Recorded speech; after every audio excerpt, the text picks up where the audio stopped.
और बहनों, सतगुरु रामपाल जी के पंथ में 2014 बरवाला कांड के बाद से ये जो पंथ है, ये जो मार्ग है, ये दो भागों में विभाजित हो चुका है। यानी संत रामपाल जी की संगत दो भागों में बंट चुकी है, विभाजित हो चुकी है। एक भाग है संत रामपाल जी का नालायक परिवार, जो आए दिन भक्ति विरुद्ध कुकर्म करता है, गंदी राजनीति का हिस्सा बन चुका है। ना संत रामपाल जी के परिवार की खुद की कोई मर्यादा है, ना इन लोगों ने शतलोक आश्रमों में आने वाले भक्तों की मर्यादा छोड़ी है। दूसरा भाग है साध संगति, जिसमें आप और हमारे जैसे सामान्य भगत भाई बहन जुड़े हुए हैं, जिनका मकसद केवल परमात्मा की प्राप्ति है, जिनका मकसद केवल अपने गुरुदेव को शत भक्ति मर्यादा में रहकर सफल करके प्रसन्न करना है, जिनका टारगेट केवल मोक्ष प्राप्त करना है, आत्मा का कल्याण करवाना है। और जो काम सतगुरु रामपाल जी परमेश्वर सन 1994 से अपने यथार्थ 13वें कबीर पंथ की शुरुआत करके करते आ रहे हैं, कौन सा कार्य? अज्ञान और पाखंड के ऊपर चोट प्रहार, उसके खात्मे के लिए जो प्रयास वो करते आ रहे हैं, उनके प्रयास को आगे केवल साध संगति से जुड़े भाई बहन ही बढ़ा रहे हैं। अब भाई और बहनों, सन 2014 से साध संगतियां शुरू हुई।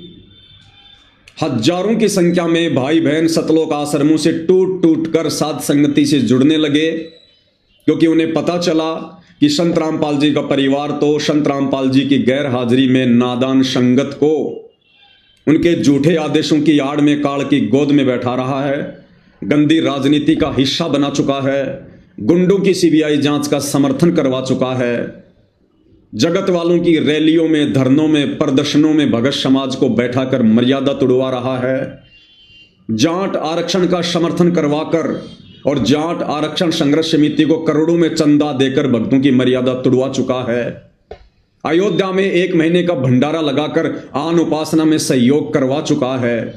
परशुराम की जयंती में भक्तों को बैठाकर उनकी मर्यादा तुड़वा चुका है।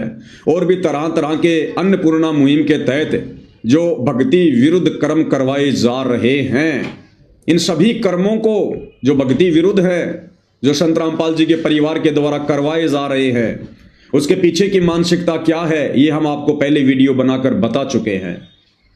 तो इन तमाम भक्ति विरुद्ध कर्मों को देख देख कर शतलोक आश्रमों से भगत भाई बहन टूट टूट कर साध संगति से जुड़ते जा रहे हैं कि भाई हमने तो भक्ति करनी है।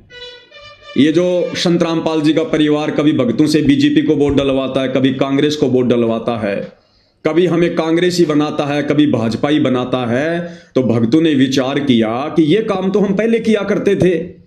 अरे कांग्रेसी तो हम पहले थे, भाजपाई तो हम पहले थे, और संत रामपाल जी के पंथ में आने के बाद, उनके मार्ग में आने के बाद संत रामपाल जी का परिवार हमसे वही गंदी राजनीति करवा रहा है, जिस गंदी राजनीति को हम छोड़ चुके हैं। तो भाई संगत अब धीरे धीरे समझ रही है, और संगत उमड़ उमड़ कर साध संगति से जुड़ रही है, क्योंकि भाई ये कलयुग की बिचली पीढ़ी है। संत रामपाल जी ने ठोक ठोक के तत्व ज्ञान दिया है, अपनी आत्माओं को अक्षर ज्ञान से युक्त किया है, शिक्षा दी है। अब भगत समाज दबिश में नहीं जिएगा, अज्ञानता और मूर्खता में रहकर भक्ति नहीं करेगा, चाहे कोई कितना ही प्रयास काल प्रेरणा से क्यों ना करे।